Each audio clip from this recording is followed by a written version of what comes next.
ناظرین، تفسیر ابن جریر میں وارد ہوا ہے کہ حضرت عثمان رضی اللہ تعالیٰ عنہ حضور صلی اللہ علیہ وآلہ وسلم کے پاس آئے اور آپ صلی اللہ علیہ وآلہ وسلم سے دریافت کیا کہ یہ فرمائیے بندے کے ساتھ کتنے فرشتے ہوتے ہیں؟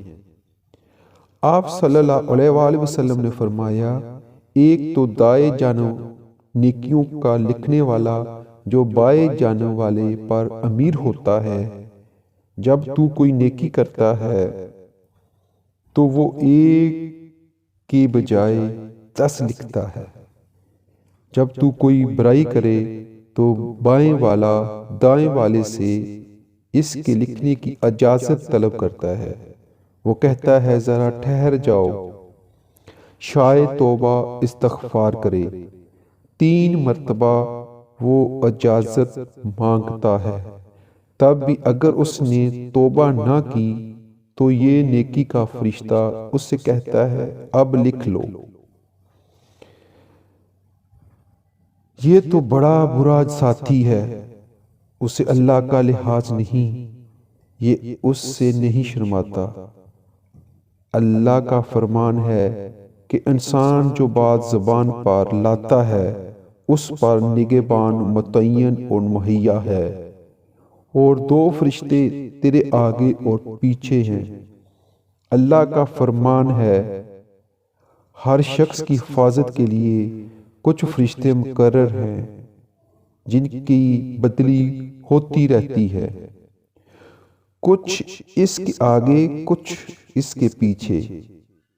وہ حکم خداوندی اس کی حفاظت کرتے ہیں، اور ایک فرشتہ تیرے ماتھے کے بال تھامے ہوئے ہے۔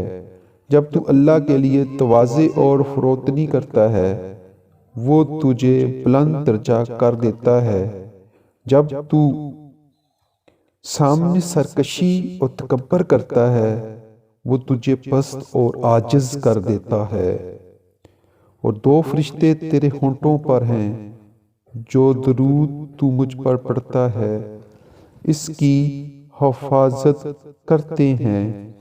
ایک فرشتہ تیرے منہ پر کھڑا ہے، کوئی سانپ وغیرہ جیسے تیز حلق میں چیز کوئی نہ چلی جائے۔ 2 فرشتے تیری آنکھوں پر ہیں، یہ 10 فرشتے ہر بنی آدم کے ساتھ ہیں، پھر دن کے الگ ہیں اور رات کے الگ ہیں۔ یوں ہر شخص کے ساتھ 20 فرشتے من جانب اللہ موکل ہیں۔